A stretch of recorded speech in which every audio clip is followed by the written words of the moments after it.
गत दशंधि धरी से थिले ओडिया संगीत जगतर शीर्ष स्थानर तारका कंठशिल्पी 2015 रु 2025 मध्य मात्र 10 वर्ष भितर से जो भली लोकप्रियता हासिल करथिले ताहा क्वचित देखा मिले। 2012 रे आयोजित वॉइस ऑफ ओडिशा सीजन 2 रो विजेता होई से लोकलोचन को आसिथिले। 2014 रे सिनेमा जगत रे प्रवेश करथिले। अनुभव महांती अभिनीत ओडिया सिनेमा समथिंग समथिंग 2 पाई गीत गाई से ओडिया संगीत दुनिया रे तांको साम्राज्य विस्तार करथिले। तांको शेष सिनेमा 2025 रो अनुभव महांती चारिधाम थिला। नवेम्बर 25 1990 रे ह्यूमान जन्मग्रहण करथिले।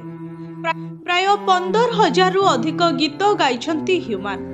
एपटे ह्यूमान सागर को मारी दिया जाइछि बोली सांघातिक अभियोग करिसंती तांको मां शेफाली सुना। गणमाध्यम को प्रतिक्रिया दे अर्पिता चौधरी एवं पप्पू प्रशांत को सीधा सड़क टार्गेट करिसंती जे मो पुअर मृत्यु पई एही दुई जण ही दायी। भुवनेश्वर एम्स रे चिकित्साधीन अवस्था रे ह्यूमान कर गत राति रे परलोक होइछे। मृत्यु खबर सुनिबा परे केवल कलाकार नुहे विभिन्न वयस वर्गर लोके पार्थिव शरीर देखिबाकू एम्स रे भिड़ लगाइथिले। पूरा एम्स परिसर स्तंभीभूत होई जाइथिला। कहा मुहरे जेमिति किछि कहिबाकू भाषा नथिला।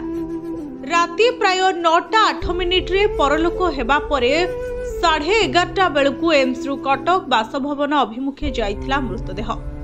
कटक सीडीए सेक्टर 6 स्थित बासभवन ने ह्यूमान को मृतदेह पहुंचवा परे तांको समर्थक शुभेच्छु एवं बॉलीवुड जगतर जनाशुना कलाकार संगीतकार संगीत निर्देशक और कंठशिल्पी माने शेष दर्शन करथिले। ह्यूमान को कुनी झियो मध्य शेष दर्शन करिसंते। एही समय रे सेठारे एक भाव विह्वल परिवेश सृष्टि होइतला।